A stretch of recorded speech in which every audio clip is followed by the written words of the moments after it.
watwibesheho, Satani we watwibesheho, Satani we watwibesheho, Satani we watwibesheho.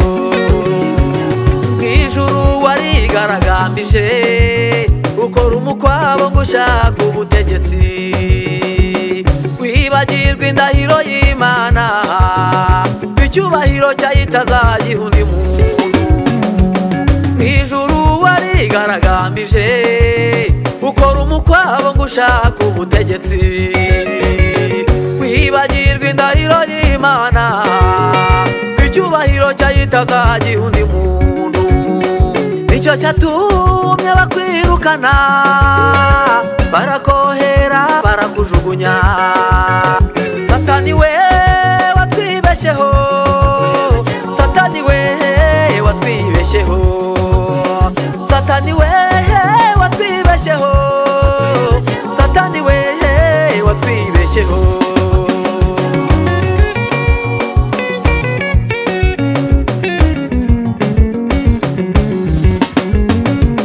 Imana yo yarebye kure ibona Satani tutazamushobora, abagaragu bayiduhindura umuriro, abamarayika bahindura imiyaga.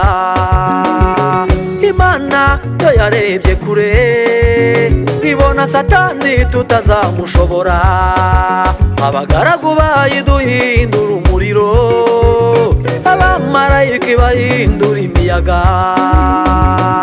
Ibahindura abakozi bacu badukorera ku manywa na nijoro,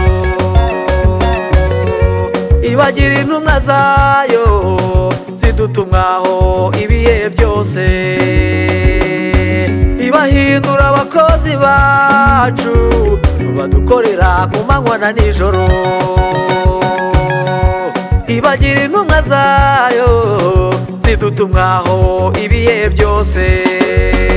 Nimugakangwe na Satani kuko uwo yaje nta jambo afite, nimugakangwe n'imitonomo ye kuko uwo yaje nta butumwa tuzaniye.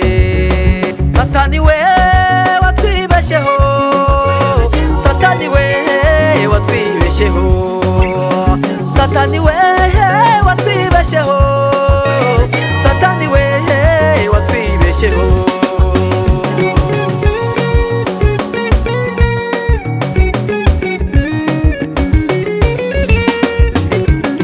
Imana iguhananuye mwijuru, waruzi yuko uje kwima yawe ngoma, abadayimoni bakabibikoma ngoma, twe tugahinduka abaretwa bawe. Imana iguhananuye mwijuru, waruzi yuko uje kwima yawe ngoma, abadayimoni bakabibikoma ngoma, twe tugahinduka abaretwa bawe.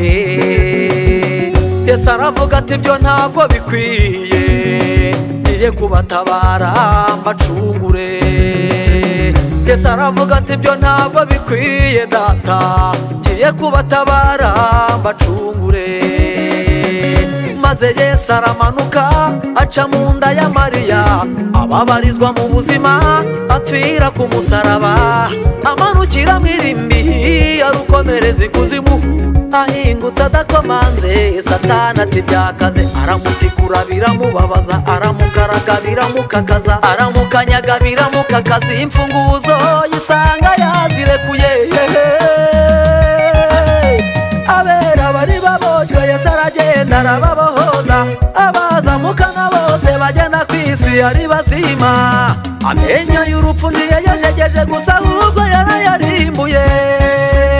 Satani we watwibesheho, Satani we watwibesheho, watwibesheho, watwibesheho, watwibesheho. Satani izina rya Yesu watwibesheho, katika jina la Yesu, katika jina la Yesu.